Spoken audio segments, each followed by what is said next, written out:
Hey everybody, it is Thursday, September 17th. It is early this morning. You guys are supposed to watch this video before you come to Google Meets. We're going to be doing a read aloud today, and it's one of my favorite read alouds ever. Every year I read this to my kiddos at the beginning of the school year because it talks about being inclusive. So that means to include others. So the book is called Each Kindness.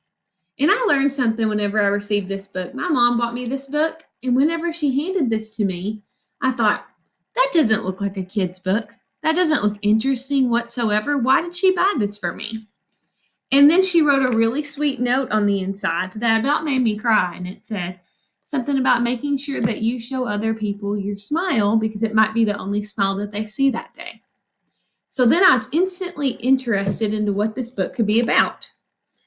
So I'm going to walk you through the different parts of a book. So this is your front cover, your spine, back cover.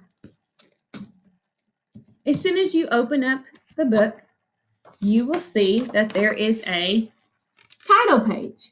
I like to say that the title page is like the reader got amnesia and totally forgot everything that they saw on the front cover.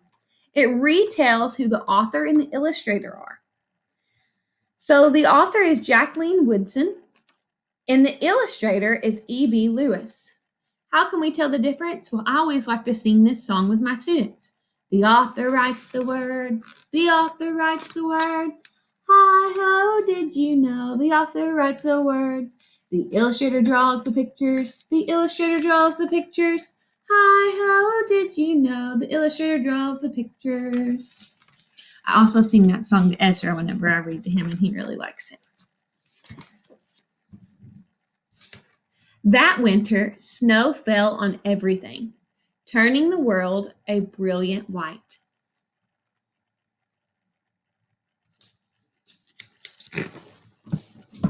One morning, as we settled into our seats, the classroom door opened, and the principal came in. She had a girl with her, and she said to us, "This is Maya." Maya looked down at the floor.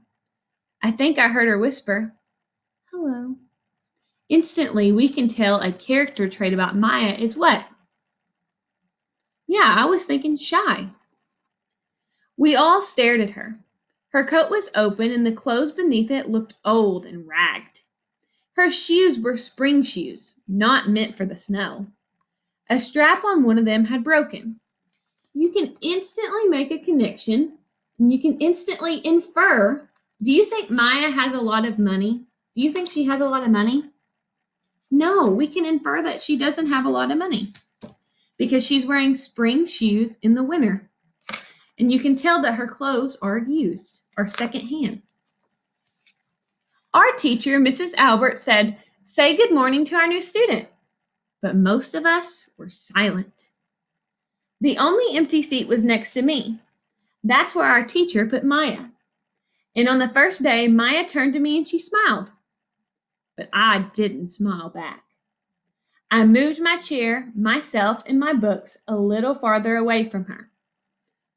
I can instantly tell. Does she want to be her friend?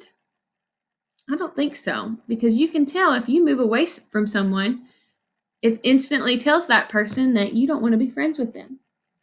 When she looked my way, I turned to the window and I stared out at the snow. And every day after that, when Maya came into the classroom, I looked away and I didn't smile back.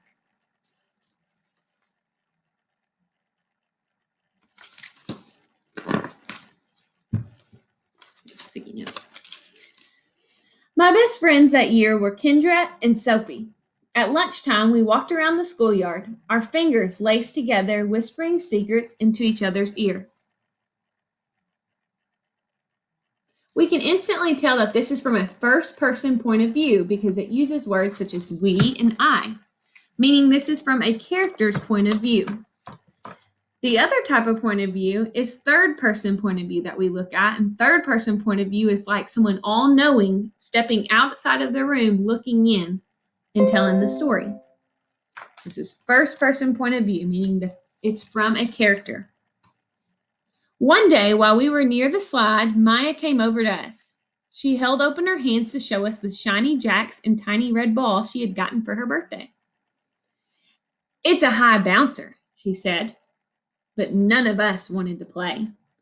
So Maya played a game against herself.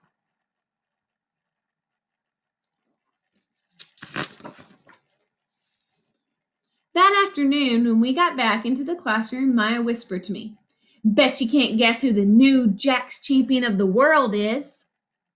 Behind me, Andrew whispered, "Ooh, Chloe's got a new friend. Chloe's got a new friend." "She's not my friend," I whispered back. So whose point of view is this from? We talked about how it's first person point of view, but we know that this is from Chloe's point of view. So our narrator's name is Chloe. The weeks passed. Every day we whispered about Maya, laughing at her clothes, her shoes, the strange food that she brought for lunch. Some days Maya held out her hand to show us what she had brought to school.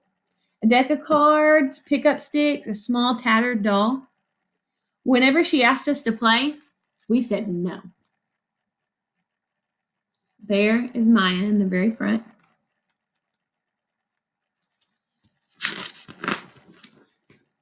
The days grew warmer and warmer, and the pond thawed. So we immediately know that what season is it? If the pond is starting to thaw and the days are growing warmer, so what comes after winter? Spring. Grass began growing where snow had once been. One day, Maya came to school wearing a pretty dress and fancy shoes, but the shoes and the dress looked like they had belonged to another girl before Maya.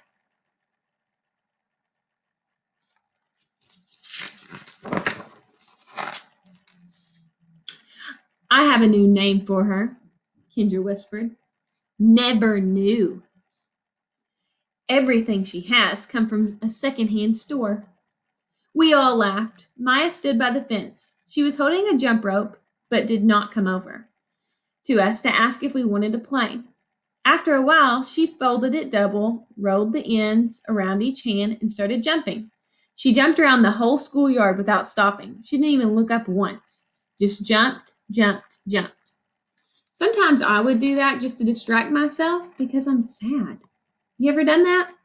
Where you just go about running or you go about playing, you don't make eye contact with anyone because you feel lonely? I can connect with the character. I can make a text-to-world connection with Maya. The next day, Maya's seat was empty. In class that morning, we were talking about kindness. Miss Albert had brought a big bowl into the class and she filled it with water. We all gathered around her desk and we watched her drop a small stone into it. Tiny waves rippled out away from the stone.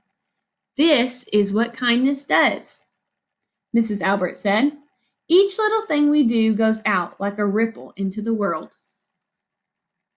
So she's comparing kindness to what? The pebble. And she's saying that when you drop a pebble into the water, it ripples out. So you guys have probably seen that in a pond, or you know what I'm talking about, how when things drop, it ripples out. Well, she's saying if you just have one kind act, it'll spread. So let's see what they do next. Then Miss Albert let us drop the stone in as we told her what kind of things we had done. Joseph held the door for his grandmother. Kendra helped change her baby brother's diaper. Even mean old Andrew had something. "I carried teacher's books up the stairs," he said, and Mrs. Albert said it was true. I stood there, holding Mrs. Albert's rock in my hand, silent. "Even small things count," Mrs. Albert said gently, but I couldn't think of anything, so I passed the stone on. So there's Chloe, and you can immediately infer that she's feeling sad, or she's feeling guilty. That would be her character trait. Maya didn't come to school the next day, or the day after that. Each morning I walked into the school slowly, hoping that this would be the day that Maya returned and she'd look at me and she'd smile. I promised myself this would be the day that I smiled back. Each kindness, Mrs. Albert had said, makes the world a little bit better. So She's feeling a lot of regret right now. She's just hoping that Maya comes in so that she can do her kind act. She's regretful. But Maya's seat remained empty. And one day, Mrs. Albert announced to the class that Maya wouldn't be coming back. Her family had to move away, Mrs. Albert said. Then she told us to take out our notebooks. It was time for spelling. So there's that empty seat that Maya used to sit at.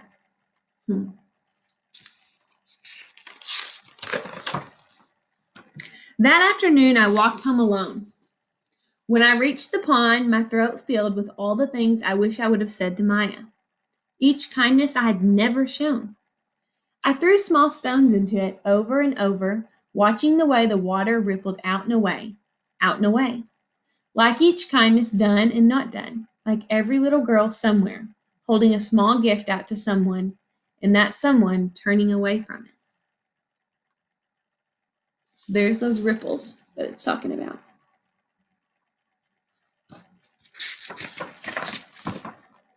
I watched the water ripple as the sun set through the maples, and the chance of kindness with Maya became more and more forever gone.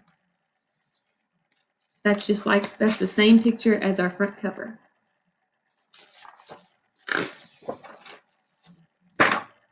The end. All right, so now we're going to have our Google Meet, and then you're going to have an assignment over this book. So make sure that you watched it and you really paid attention.